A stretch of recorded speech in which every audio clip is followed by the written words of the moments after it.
अच्छा, मेरे से एक चीज़ और है, यंग लॉयर्स जो है बेचारे इतना पढ़ के आते हैं, अच्छा फ्रस्ट्रेट हो जाते हैं, ज़ाहिर बात है 2-4 साल का जो स्टार्टिंग पीरियड है उनके लिए बड़ा मुश्किल होता है और वो बहुत सफ़र करते हैं। अच्छा, उनके लिए कोई पॉलिसी है आपके पास, कोई ऐसा विज़न है कि जिससे कम से कम वो जो ग्रेस पीरियड है वो बेचारे निकाल सकें और वो जो बददिल होके इस आपके प्रोफ़ेशन को ना छोड़ जाएँ? और उसके साथ-साथ बहुत सारी जगहों पे हमने देखा बड़े-बड़े किस्म के 16-16 जगहों पे लीगल एडवाइज़र बने हुए हैं।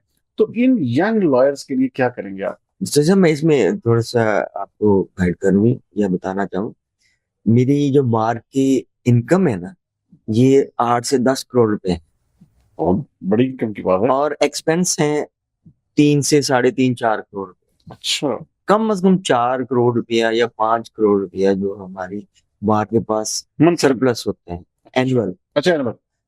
एनुअल।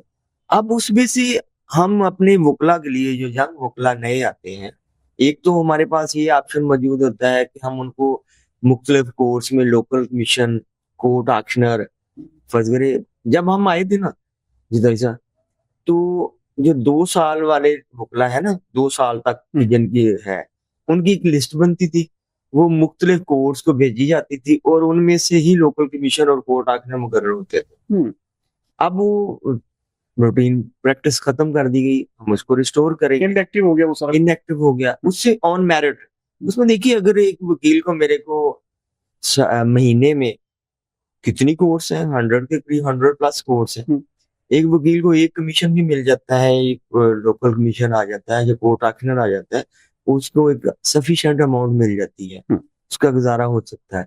इसके अलावा एक मेरे पास और भी हल मौजूद है कि हम अगर ऑन मेरिट जो डिजर्व करते हैं यंग वोकला, तो उनके बाहर अगर कुछ फाइनेंशियली सपोर्ट कर दे, 4-5 करोड़ रुपए पड़ा है ना, हुँ। तो मेरे वोकला के लिए क्यों नहीं है? बहुत ज़बरदस्त।